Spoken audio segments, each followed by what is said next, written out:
Hello दोस्तों, मेरे channel पे आपका एक बार फिर से स्वागत है।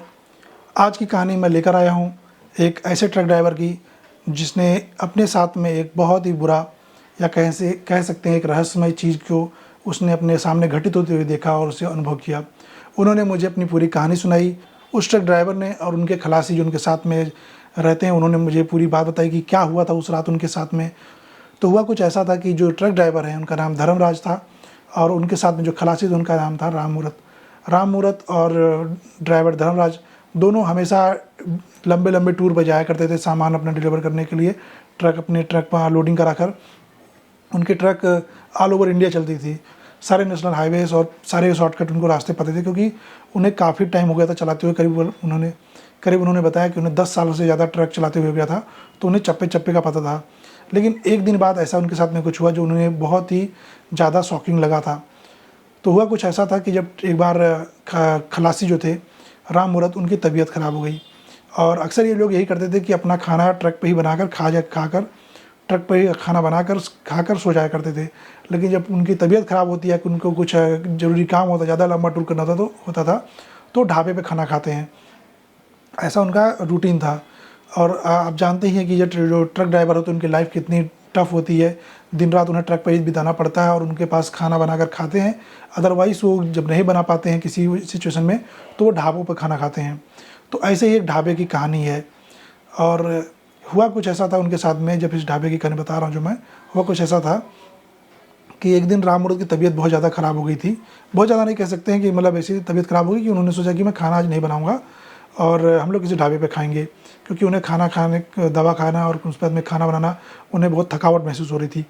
तो यही सोचकर उन्होंने सोचा कि चलो अभी आगे चलकर हम लोग किसी ढाबे पर बैठेंगे और खाना खा लेंगे। लेकिन उन लोग ने ऐसी गलती ये हो गई कि जिस ढाबे पर लोग हमेशा खाते थे, उस ढाबे जब आए तो वो ढाबा किसी वजह से बंद था। तो उन्होंने सोचा कि चलो अभी आगे हम चलकर खाना खाएंगे। लेकिन काफ़ी लंबा टूर निकल जाने के बाद में, काफ़ी लंबा रास्ता निकल जाने के बाद में भी उन्हें कोई ढंग का ढाबा नहीं दिख रहा था। तो काफ़ी लंबा चलने के बाद में उन लोगों को एक ढाबा जैसा कुछ दिखाई दिया जिस पे काफ़ी रोशनी थी, तो वो समझ गए कि ये ढाबा है। और जब वो पहुँचे तो वहाँ लिखा था राम जी का ढाबा। राम जी का ढाबा जो था वहाँ पर वो लोग रुके। और रुकने के बाद में उन्हें सबसे पहला उन्होंने क्या देखा कि काफ़ी भीड़ लगी हुई है, लोग खा रहे हैं, लोग एंजॉय कर रहे हैं। लेकिन उसी में उन्हें धर्मराज जी को एक चीज़ खटकी। उन्होंने क्या देखा कि जब वो ढाबे पर रुके तो जो आसपास ट्रक खड़े थे वो काफ़ी पुराने मॉडल के थे। जैसे कि आज हम लोग नॉर्मली देखते हैं ट्रक, अपने हम लोग आसपास भी रोड पर निकलते हैं तो हमें ट्रक दिखाई देता है। लेकिन जब हमें कोई पुरानी चीज़ दिखाई देती है, कोई एंटीक चीज़ दिखाई देती है, तो हम लोग तुरंत उसकी तरफ हमारा ध्यान जाता है। चाहे पुरानी कार हो, चाहे पुराना ट्रक हो, चाहे पुराना कोई मोटरसाइकिल हो, हमारा ध्यान चले जाता है। तो ऐसा ही कुछ उनके साथ धर्मराज के साथ हुआ। जब वो उस ढाबे पर रुके तो उन्होंने देखा कि जब उतरे तो उनका ध्यान सबसे पहले वहाँ पे खड़े ट्रकों पर गया। उन्होंने क्या देखा कि आसपास कई ट्रक खड़े हैं और उनमें से ज़्यादातर सभी के पुराने, एकदम ज़्यादा पुराने ट्रक थे। तो काफ़ी पुराने ट्रकों को देखकर उन्होंने बोला चलो ठीक, कोई बात नहीं, यहाँ पर गाँव साइड एरिया है, थोड़ा यहाँ पर हो सकता है ऐसी ट्रक खड़े हों। उसके बाद में वो थोड़ा अंदर गए, जब ढाबे के साइड अंदर गए तो उन्हें थोड़ा सा और अटपटा लगा जब उन्होंने देखा कि जो आसपास लोग खड़े हैं, जो भीड़ है, उनके कपड़े, उनके पहनावे कुछ पुराने टाइप के लग रहे हैं, ओल्ड टाइम के लग रहे हैं, जैसे कि करीब 10-20 साल 25 साल पहले लोग पहना करते थे, उस तरह के कपड़े थे। फिर वो जब ढाबे पर पहुंचे तो उन्होंने देखा कि जो खाना बनाने वाले हैं, जो सब हैं, वो सब खाना बनाने में व्यस्त है। और उनकी तरफ जब सभी ने देखा तो पूरी भीड़ वहाँ पर खड़ी थी, वो एक तरह से इनको एक देखी और हैरान होकर इनको देखा। जैसे किसी अनजान आदमी को देखने पर, घर के सामने आने पर, अजनबी को देखकर हम लोग अपने घर पे आसपास में किसी को देखकर हैरान हो जाते हैं, उस तरह से उनको देखा गया। जैसे ये उस जगह पर अजनबी हैं और जैसी इनकी फीलिंग थी, शायद उन लोगों की फीलिंग भी उसी तरह से थी। खैर, वहाँ पर सामने खाट बिछा हुआ था। धर्मराज और उनका खलासी राम मूरत दोनों जन बैठे और उन्होंने वेटर को आवाज़ दिया। वेटर आया और उसने अपने तरीके से अपने खाने का पूरा इंट्रोडक्शन दिया, जैसा कि हम लोग जानते हैं। और उसके बाद में धर्मराज और उनके खलासी राम मूरत ने दोनों ने अपना अपना खाने का ऑर्डर दिया। धर्मराज और राम मूरत जब खाना खाने लगे तो उन्होंने बताया कि खाना बहुत टेस्टी लग रहा था उन दोनों को। और आसपास की माहौल भी कुछ ऐसा उनको बताया उन्होंने मुझे कि ऐसा लग रहा था जैसे वो किसी पुराने ज़माने में पहुंच गए हों। लोगों के हाथ, आजकल नॉर्मली लोग फ़ोन पे या रील में बिजी होते हैं, लेकिन वो रील में बिजी नहीं थे, किसी मोबाइल पे उन्होंने बताया कि आसपास किसी के पास में कोई मोबाइल नहीं था। आसपास में किसी के हाथ में कोई मोबाइल नहीं था, लोग सिर्फ बैठकर आपस में बातें कर रहे थे, या कोई किसी तरह के रेडियो जो हम लोग सुनते थे पुराने ज़माने में होता था, रेडियो पे गाने सुन रहे थे, किसी के पास टेप रिकॉर्डर था, सब गाने सुन रहे थे। और अचंभे वाली बात ये भी थी कि जो राम जी जो ढाबा था उसके अंदर भी गाना बज रहा था, और गाना आज का नहीं था, वो 90s के ज़माने का गाना था। 90s के ज़माने का गाना था जिसमें आशिकी फिल्म का गाना चल रहा था, जैसा कि हम लोग सुन रहे हैं कि आशिकी उस टाइम में बहुत फेमस था, कुमार सानू के गाने कुछ चल रहे थे वहाँ पर शायद। तो ऐसा देखने के बाद में भी राम मूरत और धर्मराज दोनों जन बोले कि चलो हमें खाने से मतलब है, खाना खाते हैं, फटाफट निकलते हैं। और उन्होंने सोचा कि हो सकता है अगर ज़्यादा ना टाइम हमें खाना खाने के बाद में ज़्यादा टाइम ना बीते तो हम लोग यहीं पर ढाबे पे थोड़ा इंतजार सो लेंगे। ये बताया, उन्होंने डिसाइड किया ही था। उन्होंने क्या देखा कि सामने एक मुस्लिम व्यक्ति है जिसने कुर्ता पैजामा पहन रखा है और सर पे उसकी टोपी है। वो बार बार आगे पीछे घूम रहा है, कभी आगे जा रहा है, कभी पीछे जा रहा है, और आपस में खुद में ही बड़बड़ा रहा था वो कि कोई सवारी मिल जाए, कहीं जाना है मुझे, कुछ क्या करूँ समझ में परेशान हो रहा हूँ, क्या करना है क्या नहीं करना है, कोई सवारी मिल जाए, लेट हो जाऊँगा, मुझे घर पहुँचना है, सब बड़बड़ा रहा था वो। उसके बाद में वो दोनों अपना खाना खा ही रहे थे, आपस में बात कर रहे थे। थोड़ी देर बाद में आके उनके पास में बैठ गया वो मुस्लिम व्यक्ति, और उसने धर्मराज से कहा कि बेटा आज यहाँ पर कोई सवारी वारी का हड़ताल चल रहा है क्या? कोई कुछ सवारी आ ही नहीं रही है, मुझे जाना है, घर पे पहुँचना है, और मैं सामान ले जाऊँ, मुझे घर पहुँचना है, मेरी बेटी का शादी है और मैं सामान लेकर पहुँच नहीं पा रहा हूँ, बताओ क्या करूँ? तो धर्मराज ने जो उन अंकल को देखा और बताया कि आपको सवारी तो इस वक्त रात को नहीं मिलेगी, आपको थोड़ा सुबह तक का वेट करना पड़ेगा। तो वो अंकल थोड़े से डिसपॉइंट हो गए और बोलने लगे कि थोड़ी उनकी आंखों नम हो गई, बोले कि मेरी बेटी का शादी है और मुझे सामान लेकर घर पहुंचना है। ये देखकर धर्मराज और रामूरत दोनों थोड़े परेशान हुए कि कोई इंसान परेशान है और उसके घर में शादी का माहौल है और वो समय पर अपने घर पहुंच नहीं पा रहा है। धर्मराज और रामूरत दोनों ने खाना ना खाया, थोड़ा उन्होंने सोचा कि थोड़ा आराम कर लेते हैं। दोनों आराम कर ही रहे थे, फिर उन्होंने आराम थोड़ा उन्होंने किया करीब आधे घंटे तक, लेकिन उन्होंने क्या देखा कि जो मुस्लिम व्यक्ति हैं, जो अंकल थे जिनको अपने घर पहुंचना था, उनको अभी तक सवारी कोई नहीं मिली है। तो सब खाना पीना खाने के बाद में और थोड़ा सा आराम किया लोगों ने, रामूरत और धर्मराज दोनों ने वहीं ढाबे पर, और उन लोगों ने सोचा कि क्यों ना अब चला जाए। 1.5 घंटे बीत चुके थे उनको खाना खाए हुए, और इस बीच में उन्होंने क्या देखा कि जो अंकल अपना रास्ता ढूंढ रहे थे, अपना सवारी ढूंढ रहे थे, वो अभी भी परेशान हैं और रास्ते पर किसी की सवारी का इंतज़ार कर रहे हैं। ये देखकर रामूरत और धर्मराज दोनों ने बोला कि क्यों ना हम लोग इन अंकल को थोड़ा सा हेल्प कर दें, जिस रास्ते इनको जाना है उस पे हम छोड़ देकर हमारे रास्ते में जा रहे हैं। तो उन्होंने आवाज़ दिया उस अंकल को और बोला, अंकल जी आप किस तरफ जा रहे हैं, चाचा जी आप किस तरफ जा रहे हैं, बताइए, अगर आप हमारे रास्ते पे हैं तो हम आपको रास्ते में कुछ आगे छोड़ देते हैं। तो जब अंकल ने रास्ता बताया, अपना गांव का घर बताया, तो उन्होंने बोला कि भाई हम इसी रास्ते पे जा रहे हैं, चलिए आपको छोड़ देते हैं। ये सुनकर वो अंकल के आंखों में ऐसी चमक आ गई और उनकी आंखों में दुआ देते हुए बोले, बेटा बहुत सही, आपको भगवान, आपको खुदा बरकत दे, ये सब दे, बोलने लगे। वो बरकत देने की बात करने लगे, बहुत अच्छी दुआएं देने लगे, और उनके ट्रक पर आकर बैठ गए। इसमें उनके खलासी रामूरत और धर्मराज ने उनका सामान रखने में मदद की। दोनों बैठे ही थे और दोनों चलने लगे। इस बीच में जो अंकल थे वो पहले तो अच्छी तरह से बातें कर रहे थे, बहुत उनको दुआ दे रहे थे, फिर कुछ ऐसी बातें करने लगे जिससे रामूरत और धर्मराज दोनों का माथा थोड़ा ठनक गया। उन्होंने क्या बोला कि बेटा देखिए, मेरी बेटी की शादी है, आज मुझे सुबह पहुंचना है, और अगर मैं नहीं पहुंचता तो बहुत लेट हो जाती और बहुत परेशानी हो जाती मेरे घर वालों को। फिर थोड़ी देर बाद में कहने लगे, वो अपनी पर्सनल डिटेल देने लगे, कहने लगे कि जिस घर में मैं रहता हूँ, मेरे पुराने कमरे में ही जो मेरा पुराना बक्सा है, जो मेरी पुरानी डेहरी है, उसके नीचे मैंने अपना सारा ज़मीन जायदाद का ज्वेलरी, अपना पूरा पुरखों की ज्वेलरी जमा करके दबा के रखी थी, और मेरी बेटी को मिल जाता तो काफ़ी उसको क्या कहते हैं, मतलब फ़ायदा होता। करीब 20 सालों से वो बड़ी परेशान है और उसका कोई कुछ हो नहीं हो पा रहा है। तो ये सुनकर थोड़ा सा एक बार उन्होंने बोला कि अभी कह रहे थे कि बेटी की शादी है और सुबह पहुंचना है, और कह रहे हैं कि 20 साल पहले पहुंच गए होते तो कितना अच्छा होता। लेकिन अभी उन्होंने थोड़ा सा अटपटा लगा, लेकिन वो अपने रूट पर ध्यान रखा। और इस बीच में रामूरत और वो जो अंकल थे वो बात करते जा रहे थे। फिर उन्होंने बताया कि मेरी बेटी है, उसको बहुत परेशानी हो रही है, और आज उसकी शादी हो जाएगी तो कब मैं फ्री हो जाऊंगा, मेरी आत्मा को शांति मिल जाएगी। तो ये फिर बात सुनो, क्या थोड़ा हैरान हुए दोनों जन कि आत्मा को शांति मिल जाएगी, ऐसी बातें कर रहे हैं। फिर उन्होंने क्या फील किया कि उन्हें कुछ जलने की बू आ रही है। रामूरत और धर्मराज को ऐसा लगा जैसे कुछ जलने की बू आ रही है।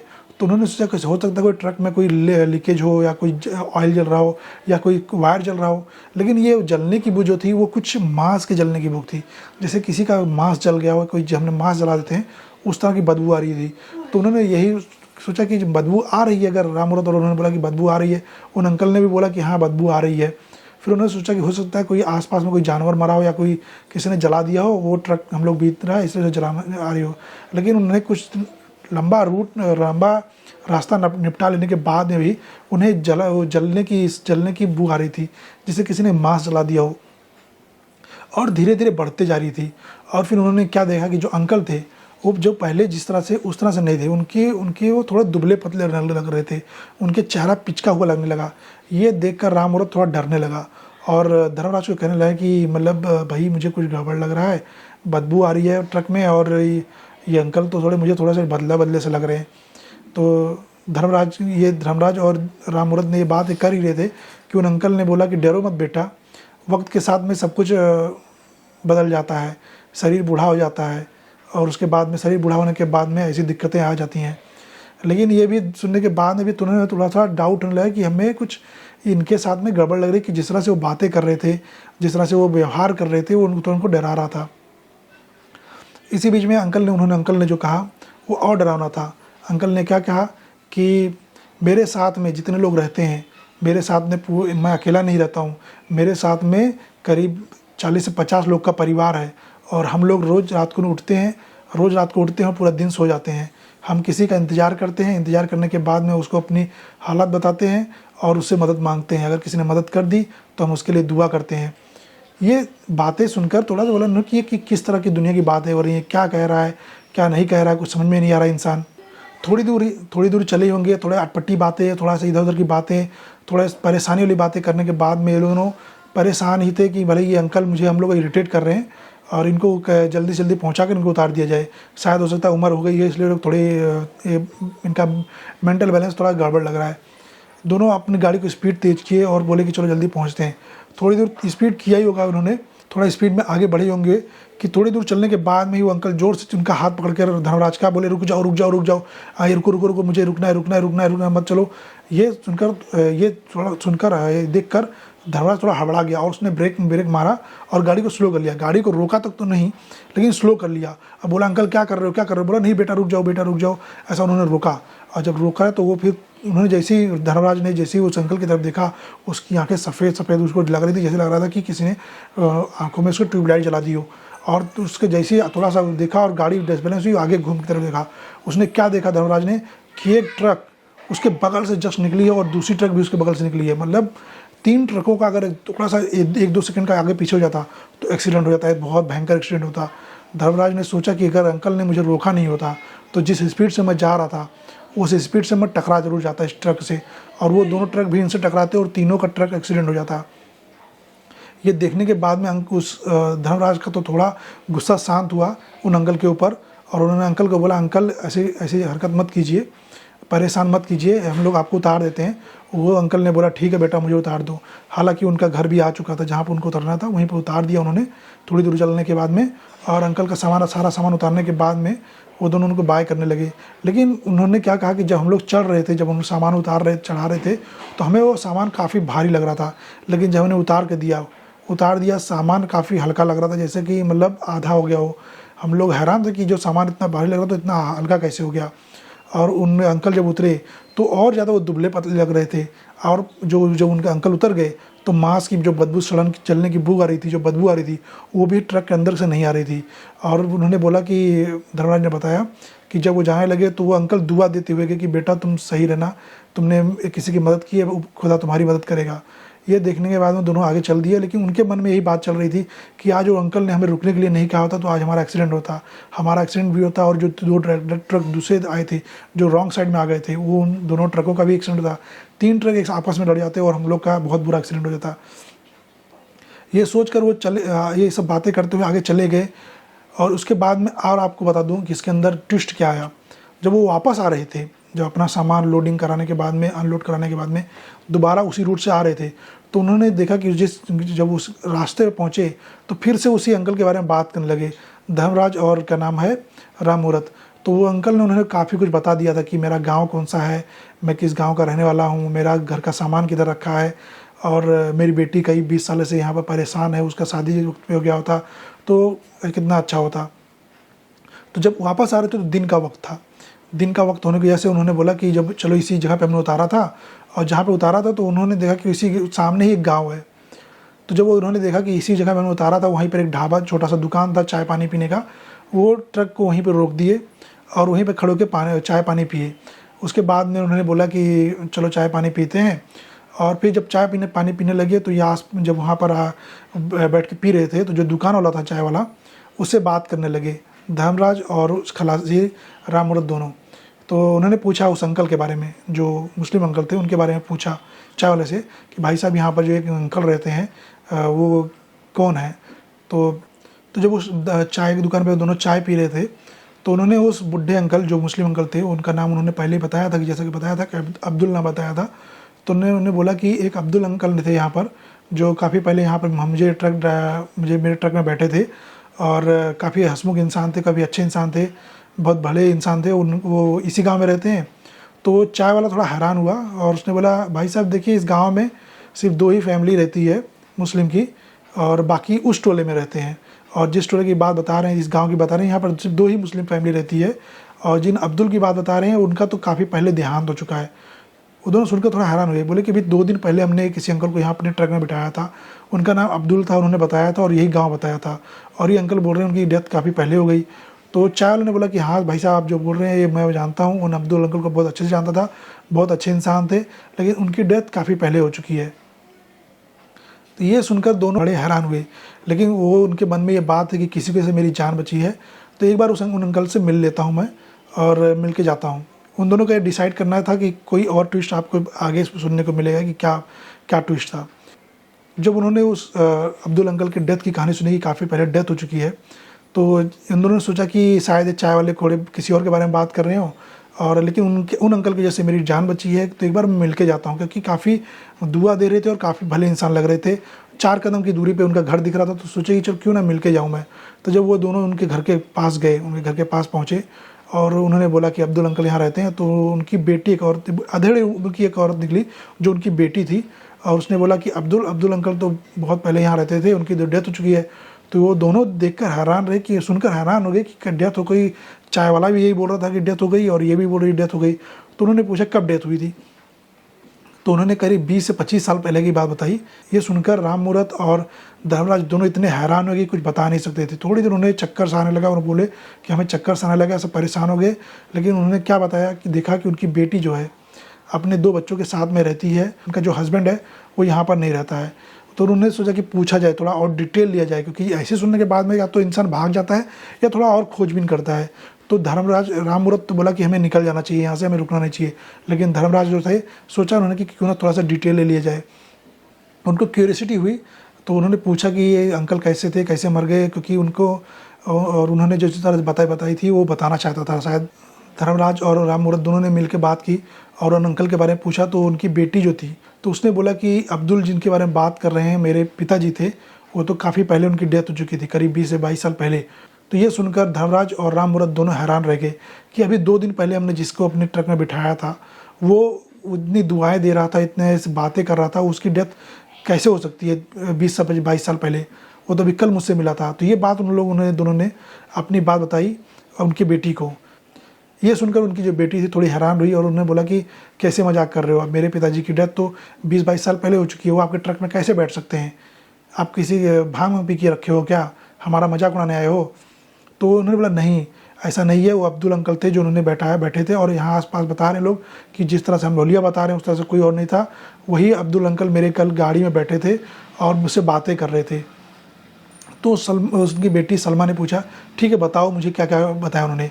तो कुछ बातें जो उन्होंने अब्दुल अंकल ने बताई थी कि कहाँ पे घर है, किस रंग में दरवाज़ा है, किस तरफ खिड़की है, और उनकी बेटी का शादी है। तो सलमा ने बताया कि हाँ आज से 22 साल पहले मेरी शादी इसी डेट पे थी, और मेरे पिताजी सामान लाने गए थे, लेकिन जब वो आ रहे थे तो एक ढाबे पर रुके थे और वहीं पर किसी 2 ट्रकों का एक्सीडेंट हो गया था, गैस वाले ट्रक का, जिससे आग लगी और वहीं पर काफ़ी जो ढाबे पे लोग थे उन सब की डेथ हो गई थी। उसी में उनके पिता अब्दुल भी जलकर मर गए थे। ये सुनकर धर्मराज और खलासी राम मूरत के पैरों तले ज़मीन खिसक गई। वो सारा माजरा समझ गए कि क्या बात है, कि जो उसके गाड़ी में बैठे थे वो कौन थे और उनकी जो गाड़ी में जलने की बू आ रही थी वो क्यों आ रही थी। तो धर्मराज ने मुड़कर बोला कि चलो अब निकलते हैं यहाँ से, और राम मूरत भी काफ़ी डर गया था, बोला निकलते हैं। लेकिन जब वो जाने लगा तो उसे ऐसा लगा कि कुछ मिसिंग है, कुछ बात उसके अंदर खटक रही है जो उसे कहनी चाहिए। वो पीछे मुड़ा और उसने सलमा को देखा और बोला कि तुम्हारे पिताजी मेरे साथ में गाड़ी में बैठे थे। तो उन्होंने बताया कि उनके पुरखों की जारी सारी पैसे, उनके धन, सारी जायदाद उन्होंने एक अपने घर के कमरे पीछे डेहरी के नीचे छिपा के रखी है। तो सलमा थोड़ी सी हैरान हुई कि मतलब डेहरी के पीछे। उसने बोला हाँ, मेरे पिताजी ने तो काफ़ी कुछ रखा था, कमाया था, पुरखों की सामान थे, लेकिन कहाँ रखे थे तो कभी किसी को पता ही नहीं था, और ये राज उनके साथ में चला गया था। तो धर्मराज ने बताया कि उसके जो उन्होंने बताया वही एग्जैक्ट जगह उन्होंने बताया अपने उनकी सलमा को। तो सलमा ने कहा ठीक है, मैं इस चीज़ को देख लूँगी। ये बताकर धर्मराज और राम मूरत अपने अपने रास्ते चल दिए। धर्मराज से मैंने पूछा कि दोबारा तुमने कभी जाकर देखा कि नहीं देखा उस रास्ते पर। तो उन्होंने बताया मुझे कि जब कई सालों बाद में फिर दोबारा उस रास्ते पर गए, करीब 1.5 साल बाद में फिर उस रास्ते से जा रहे थे, तो उन्होंने उस सलमा को देखा था उसी घर के सामने। लेकिन उनकी स्थिति अब थोड़ी अच्छी लग रही थी। घर काफ़ी अच्छा वेल मेंटेन बना हुआ था, पहले से झोपड़ी से थोड़ा पक्का मकान बन चुका था, और सामने ही एक दुकान थी जिस पे सलमा अपना दुकानदारी कर रही थी। कुछ सामान, वो घरेलू सामान बेच ले रही थी। लेकिन वो कभी उनके घर पर वापस दोबारा गया नहीं और अपने रास्ते से आता जाता रहता है। तो ये पहली कहानी थी, हॉरर कहानी थी, जिसमें मुझे थोड़ी सी हैप्पी एंडिंग मिली। मुझे लगता है आप लोगों को भी सुनकर थोड़ा अच्छा लगा होगा। और आपकी राय कैसी है, कहानी कैसी है, आप मुझे कमेंट बॉक्स में बताइए। मैं और तैयारी के साथ में और डिटेल के साथ में आपको कहानियाँ सुनाऊँगा। तो चलिए मिलते हैं अगली किसी और कहानी में, तब तक के लिए बाय बाय।